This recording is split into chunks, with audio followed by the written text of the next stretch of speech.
biggest games, the best performances, expert analysis. You are Locked On Now. You are listening to Locked On Now NBA, local experts on the biggest stories around the hardwood. I'm your host, Kim Becker, and thanks so much for making Locked On Now your first listen every weekday. Our Locked On NBA hosts are here to help break down everything for you from a busy day to end the weekend in the association. So first, let's start with Sunday's biggest game. The biggest game. The Eastern Conference Finals rematch headlines Sunday in the NBA, but the Milwaukee Bucks and the Atlanta Hawks both entered this game under 500. Milwaukee couldn't overcome injuries to win in Atlanta, but Locked On Bucks says those injuries don't get the reigning champs entirely off the hook for the loss. What's up, everyone? Kane Pittman here from Locked On Bucks. Milwaukee go down to the Hawks 120-100. It was the rematch of the Eastern Conference Finals, but this time Giannis was on the floor. This time Trae Young was on the floor. And unfortunately for the Bucks, another familiar story that we've seen. Obviously still no Brook Lopez in the lineup, no DiVincenzo, no Chris Middleton. George Hill was out tonight as well, but the rebounding continues to be a bit of a problem for this team. A defensive rebounding percentage of just 59.2% tonight. They struggled on the glass. The Hawks were fantastic. Trae Young had 42 points. Clint Capella, 12 points, 13 rebounds, and John Collins had a big impact as well. Giannis was fantastic, but it just continues to be a little bit of a concern how much the Bucks are asking of him right now physically. He's playing at the 5 without Lopez in there. He's trying to defend those two big towers that the Hawks have, and they're just struggling to compete on the glass. So a frustrating night all around. Giannis was good. I mean, he had 26 points, 5 rebounds, 6 assists, but the Bucks will just be looking forward to getting home. Chris Middleton expected to be back in the lineup against the Los Angeles Lakers in a couple of days' time, which will be very welcome, I think, for this Bucks team. But they're heading home now, 2-3 on the road trip. Not terrible considering what we thought this road trip might look like at the start. So the Bucks are just hanging in there, but we're going to break it all down tonight on Locked On Bucks, wherever you get your podcasts, or now on YouTube as well. The Hawks improved to 5-9 on the season to a standout performance from Trae Young. Our Locked On Hawks host says the win against the defending champions could be the best yet for Atlanta. Hello friends, my name is Brad Rowland, and the Atlanta Hawks break their losing skid with a nice victory over the Milwaukee Bucks. In fact, probably the best victory of the season so far, a 120-100 win led by Trae Young, who was masterful in this game. He opened the night with a bunch of three-pointers in the first quarter, stayed hot throughout the game, finished with 42 points, 10 assists, and 8 rebounds for Atlanta. They led most of the way in this contest. It wasn't a blowout until the very end, but the Hawks took care of business, playing good defense, scoring at a high level, lots of intriguing performances, and I would say encouraging performances from guys like Clint Capella and Danilo Gallinari and Lou Williams, etc. across the board, and a nice way to return home after a pretty ugly road trip. So the Hawks are now home for a week, and certainly on a higher note than when they got back from the West Coast. We'll have much more on the podcast, so stay tuned to the Locked On Hawks podcast. The best performance. Hold up. The San Antonio Spurs got some nice individual performances in LA Sunday and played with the Lakers for the whole game. But in the end, our Locked On Spurs host says Los Angeles was just a little too much to handle.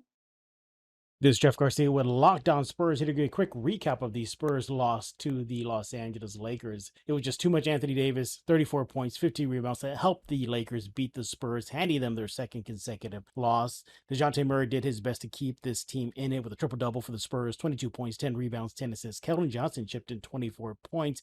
End of the day, it was just too much Lakers and too much costly turnovers for the young Spurs. They had 15 total turnovers, giving up 15 points to the Lakers, and for a young, inexperienced team like the Spurs, he cannot afford those mental lapses. It was just all Anthony Davis, just really taking it to San Antonio, a team without Jakob Poeltl. Another big reason why Anthony had a big game versus San Antonio.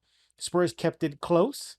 They were able to cut it to single digits in the final frame, but at the end of the day, the Lakers just were just too much for the Spurs. Spurs shoot 44% from the field. Lakers shoot 52% from the field and outscore the Spurs in the paint 42-38. The Spurs will next face the Clippers. We'll talk about more of this loss to the Lakers in the next episode of Locked On Spurs. So make sure to subscribe to Locked On Spurs wherever you get your favorite podcast.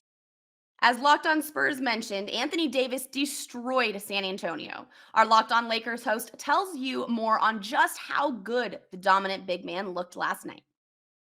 This is Brian Kamenetsky, host of Locked On Lakers. Big game for the Lakers Sunday afternoon at Staples Center. They beat the San Antonio Spurs 114-106, the final score.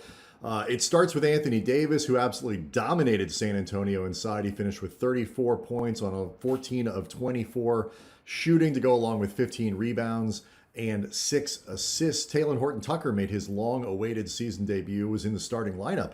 As a matter of fact, he had 17, including 2 huge buckets in the fourth quarter when it looked like the Lakers and the offense might dry up completely as San Antonio is making a big push. With THT's return, Frank Vogel shuffled out a new starting lineup. They went very small. Anthony Davis center with Carmelo Anthony, Russell Westbrook, Avery Bradley, and THT. Dwight Howard only played 10 minutes. DeAndre Jordan didn't play at all. Meanwhile, Malik Monk and Wayne Ellington, 57 minutes between those two. Again, San Antonio, not a big team at all, particularly with Jakob Poeltl out, but still definitely something to monitor going forward. Obviously, the starting lineup and the lineups generally a big talking point for the Lakers. Plenty to unpack on Monday's episode of Locked On Lakers, so be sure to tune in for that. Coming up, we go around the league of the NBA with more games from Sunday. I'm your host, Kim Becker, and this is Locked On Now. Welcome back to Locked On Now, and thanks so much for making us your first listen every weekday. I'm your host, Kim Becker, and we will now go around the league of the NBA for more big games from Sunday. Let's go around the league. Kevin Durant and James Harden had both played in Oklahoma City plenty of times since they both left the team, but Sunday they came back as teammates for the first time and took care of the Thunder with ease. Locked On Nets tells you more on another impressive performance from one of the contenders in the East. Doug Norrie, Locked On Nets here, coming at you after a 120-96 victory over the OKC Thunder. Kevin Durant and James Harden make their return as teammates to Oklahoma City, and they dispatch of their old team with relative ease. The big story here was Patty Mills off the bench, 29 points, sets the record on the season for most three-pointers off the bench for any player in the NBA this season. We'll have to keep an eye on what happened with Joe Harris, twisted his ankle midway through the game. We're going to have to see if the injury ends up being a couple days for him, but in all, good news. Nets win their third in a row, 8 of their last 9. We're going to be covering the whole thing on Locked On Nets. Let's see you over there. That's a wrap for us. Thanks so much for making Locked On Now your first listen every weekday. For more on the NBA and your favorite team, make your second listen Locked On NBA and your team's Locked On podcast. I'm Kim Becker. This was Locked On Now. Locked On, your team every day.